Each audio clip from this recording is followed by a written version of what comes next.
Hello and thank you for watching this episode of the Natural State Update. I'm Christina Munoz.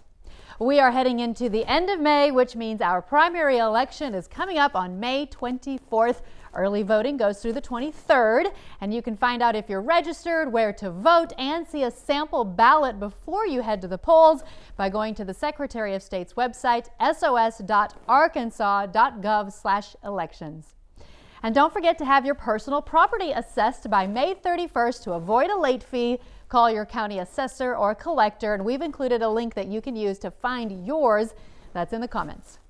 If you drive a vehicle of any kind, then you already know what I'm about to say. Gas prices continue to go up. They are now above $4 in every state, including here in Arkansas.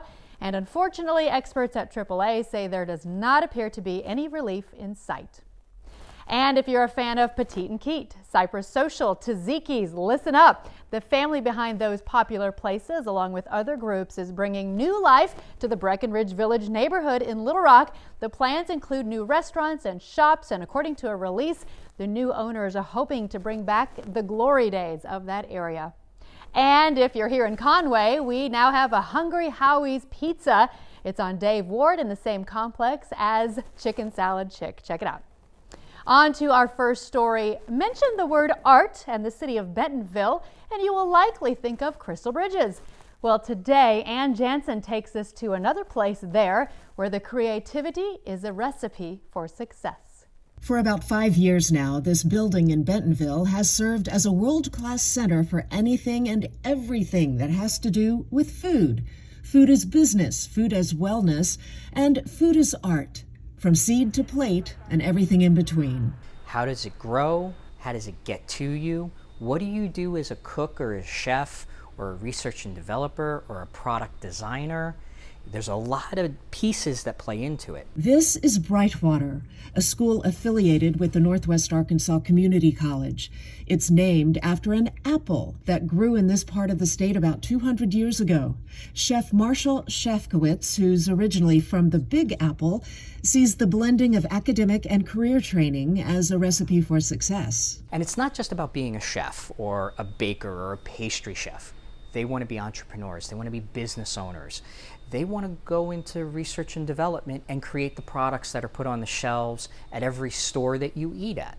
They start that here. From the moment you enter the door, everything you see, the images, shapes, colors, is designed to excite the senses and get the creative juices flowing. And we want to inspire students to make sure that they understand that you don't just eat with your palate. You eat with your eyes, you eat with all the senses, and that's part of our mission. Expand just beyond the food is nourishment. Food can be beautiful design. And Chef Marshall says that some of the senior students here might not be the kind of seniors you're thinking of. There are those who are retired who are looking to expand their own knowledge for pleasure. They can come take classes.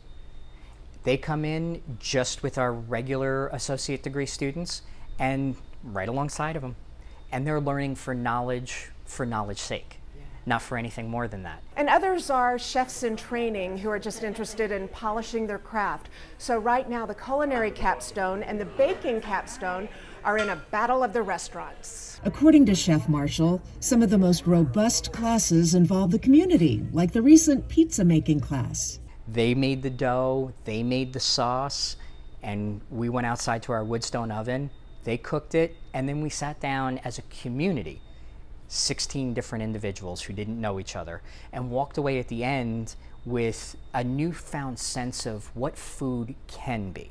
And Chef says the future of culinary crafts looks bright because of kids who are no longer told to get out of the kitchen. We took kindergartners and we exposed them to bitter greens, arugula, and then exposed them to balsamic vinegar.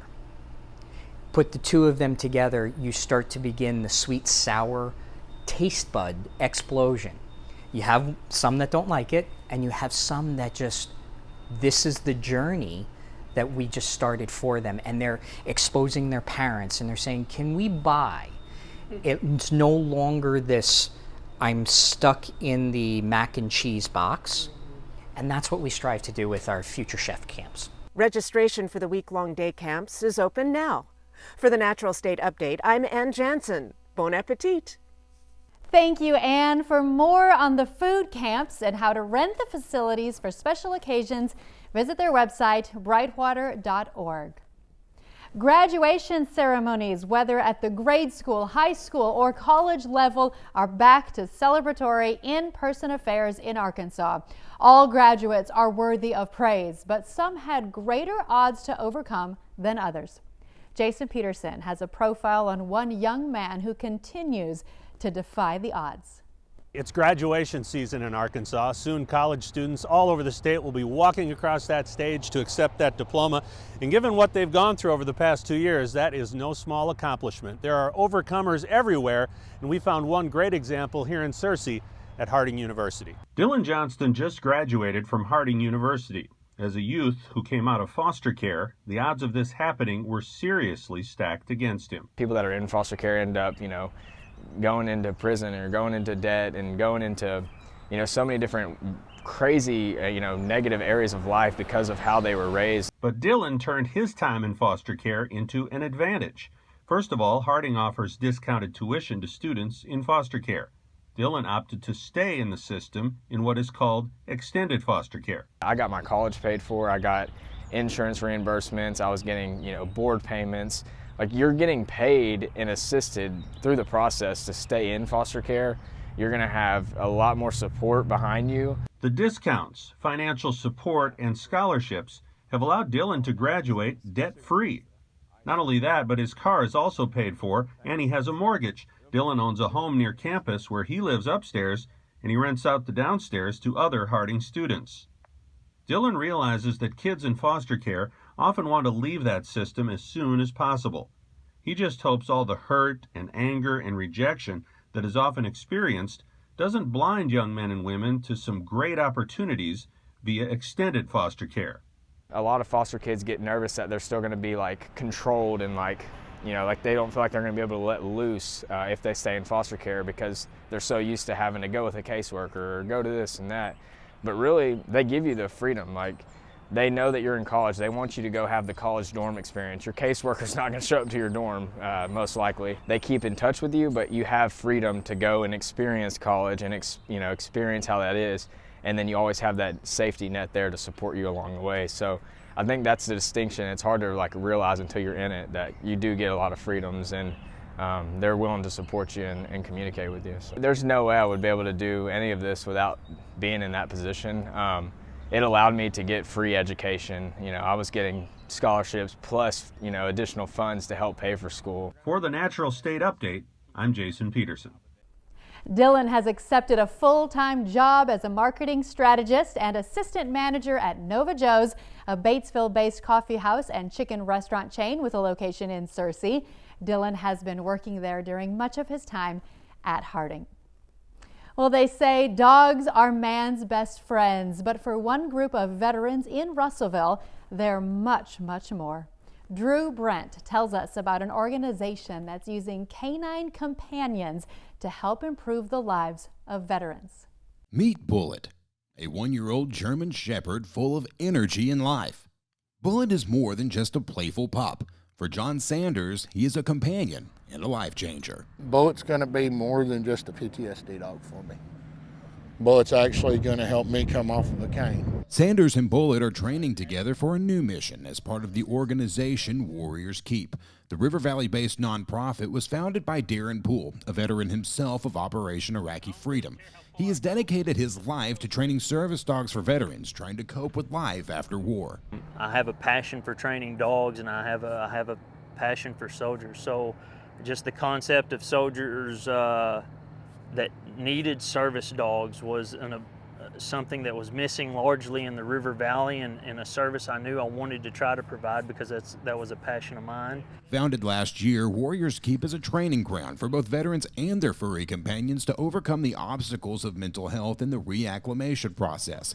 Poole says the idea for the outreach came to him as he was dealing with the same stress. Part of my healing process of coming back from deployments and working through the problems with post-traumatic stress and the issues that I dealt with.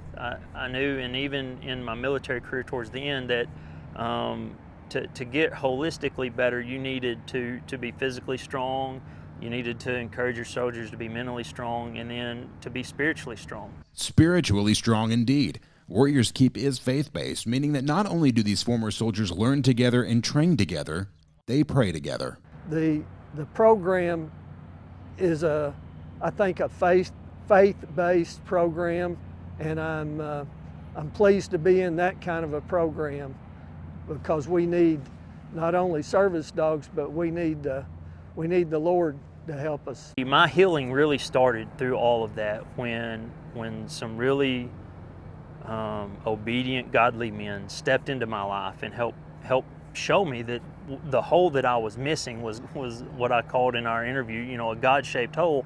While training dogs and general camaraderie are two benefits of Warriors Keep, Poole says the vision for the future is much bigger. As Warrior Keep grows, we're going to provide things like service dogs or hiking activities or things to get soldiers physically off of their couches and mentally help them work through issues they're having. But my greatest priority is going to be sharing my testimony and my faith and sharing the gospel with as many of the soldiers that I can find that'll listen to it.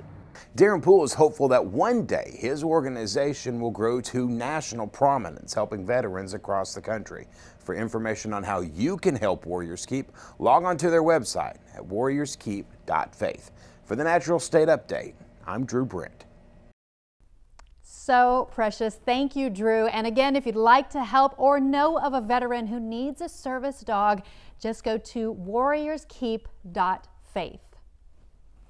Financial news seems to be all over the place lately, which is why Scott Inman now joins us with the latest on what you need to know. The traditional 60-40 portfolio has been hammered in 2022. Is it time to rethink what a diversified portfolio really is? That's the subject of this week's Fastest 4 Minutes in Finance. Hello once again, I'm Scott Inman. So let's start with a refresher of what exactly a 60-40 portfolio is. It's simply the way your investment pie is sliced. 60% in stocks, 40% in bonds. Now, if you're younger and you aren't retiring anytime soon, you would likely have more like 80% or even 90% in stocks. The 60-40 portfolio is designed for investors who are closer or even in retirement. The concept is that the stocks will bounce around, but the bonds will remain steady to soften the impact on your account balance when the stocks drop.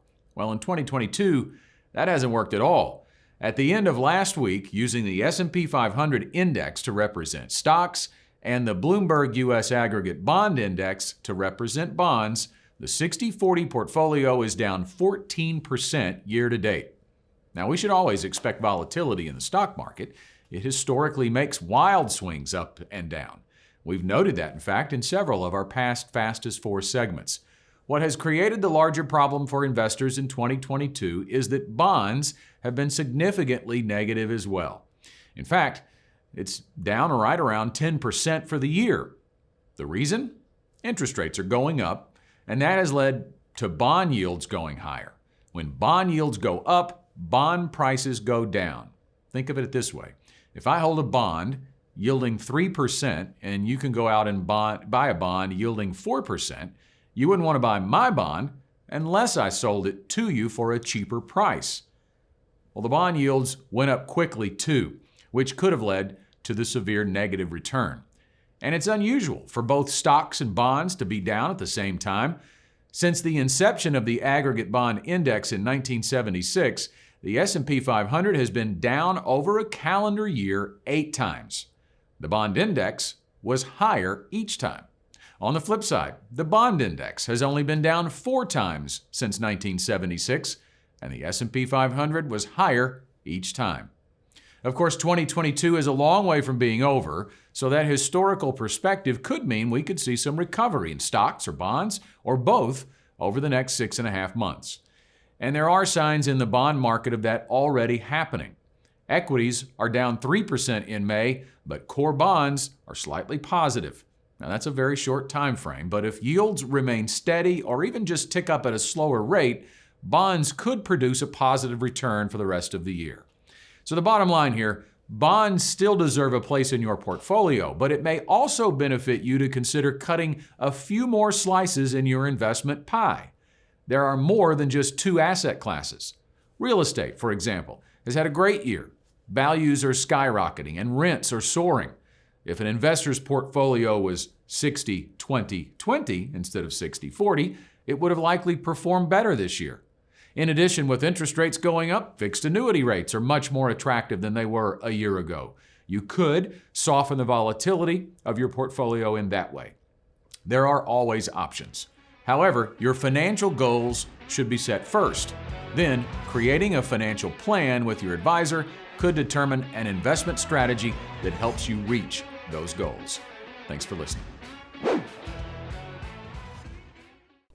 Thank you, Scott. Whether it's your finances or because it's election season, there seems to be a lot of anxiety and worrying going on. So for this week's words of encouragement from the Bible, we go to Romans 8:38.